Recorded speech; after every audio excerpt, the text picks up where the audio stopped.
Hi, my name is Jason Marella. I am a Year 1 Humanities student in ninth grade, and this is my Humanities project. Decision making.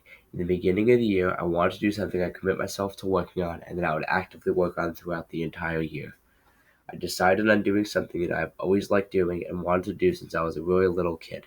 This is watching basketball, playing basketball for fun, playing basketball competitively, and playing fantasy basketball. Playing basketball for fun is with family and friends and when I'm just playing pickup games or street ball. Playing basketball competitively would be for a school or travel team. I wanted to improve myself in those aspects while being able to apply it to other people inside my life who would be willing to listen, and people outside my life who would also be willing to listen to what I had to say. I started research without much of a strong idea on what to do next. Something that has a large impact on my project is my interest in professional players. I've had a small group of professional players that have kept me motivated with my interest in them and their careers. I wanted to analyze what they did well and implement it into my own game so I can be more successful. Research and development. Throughout the year, my focus on my project has been finding out the mental aspect of my game and improving it through research and development. In the beginning of the year, I've kept a brief research document of some websites to refer to and virtual events I could attend in order to improve my research and myself into being a better player in those four aspects that I named.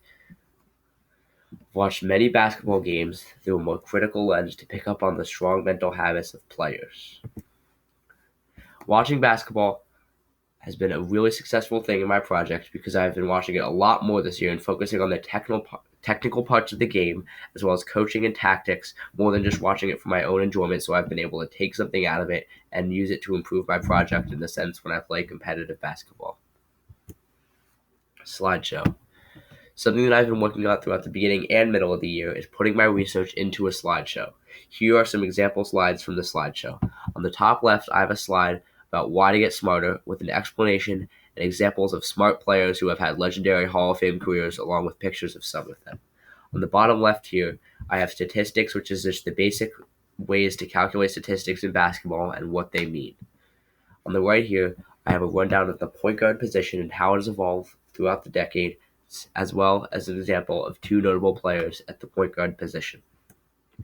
I have two more example slides right here, one of which goes over the power forward position and shows an example of a great power forward, and goes over the practices and attitudes of a great mentally strong basketball player with this slide on the right. Feedback. Over the year, I've attended a lot of feedback nights and gotten a lot of feedback from many sources. I've gotten mixed feedback, some of which telling me to make a media or blog or online account to share this information. So I've decided to not do anything with the slideshow like midway through the year and to find another online way to find a way to spread to find the means to spread the information through another online way, whether that be a blog, account, or podcast. These were my later plans of spreading the information. Obviously, the portion of the year I've spent focused on the slideshow for information, and recently, after feedback came back to me, I have come to the conclusion that I should spread the information through a different means, like the podcast that I've been talking about.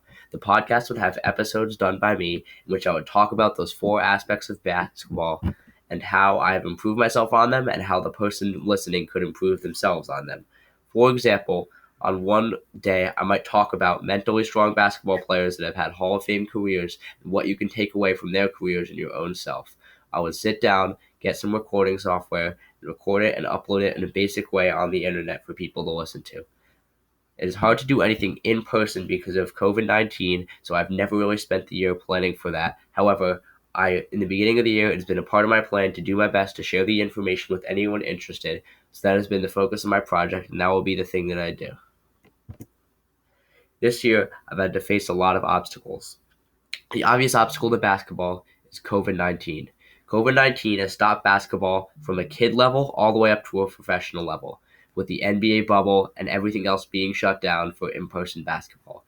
COVID has been a big obstacle for me because I've had to plan around it and it has shut down many of my ideas. Another obstacle I've had to face is professionalism. I have to be aware that I am not the top dog when it comes to basketball information, like ESPN or other things that would offer better insights into mental basketball information. However, I have to know where I stand at this so I can be the best person that I can be when it comes to spreading this information.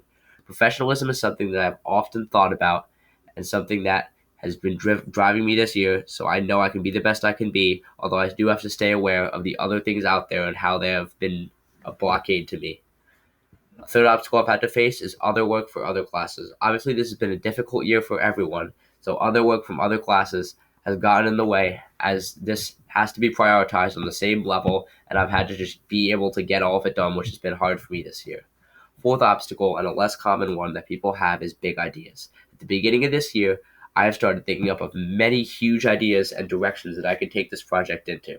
However, I have obviously not been able to reach all of those, or realistically be able to reach all of those, so I have to know not to set big ideas the next time and set realistic goals that I can know I can take steps to achieve, because this is something that I've struggled with this year.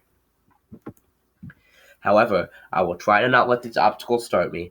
And like I've said, I will find a podcast or another reliable way to share the information that I've gathered, because it is something that I've worked on throughout the entire year and it wants to be something that I have to show for it. And that was part of my original plan, so that will be the thing that I continue working on.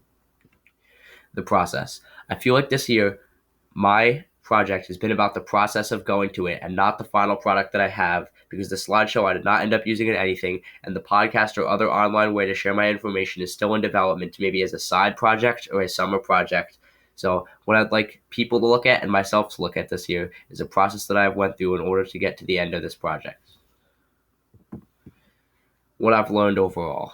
This year, the 4 habits of mind, which are habits that any student, person, or anyone facing a problem can use to solve it, is these 4 aspects that I would like to talk about. Empathy. Empathy is the first part of the learning process. Empathy is something that any person needs in order to make up a good solution to any problem. I have grown a lot on empathy through this year, and it has always been something that I want to talk about and mention when it comes to my project. Empathy is something that I have developed over this year, in the sense where I have learned what other people need in relation to this, and I have learned how to solve it myself. A second aspect that I have improved on is humility. Like I've mentioned before, I have to know that I will not be the best at this, and that I have to know my place while still having pride in myself and what I have been able to do. Humility has been tough because I have had, like I've said, I've had massive ideas on where to take this project, and knowing that I've only been able to achieve so much and what I'm capable of is a big obstacle for me. A third habit that I would like to talk about is flexibility. Like I've mentioned before, the problems had made me improve my flexibility in a lot this year and be flexible to dodge all of the problems that I've had to face. These have been really massive roadblocks for me, especially this year, so it is something that I've really spent a lot of time working on and developing, and that I will continue to develop as this project becomes more and more difficult. A fourth and final habit that I'd like to mention is patience. This year I've had to be extremely patient to wait for feedback and wait for my project to develop, because even though I've had big ideas, it is not something I was able to complete in one day, and have to continue letting it develop over the summer and next year.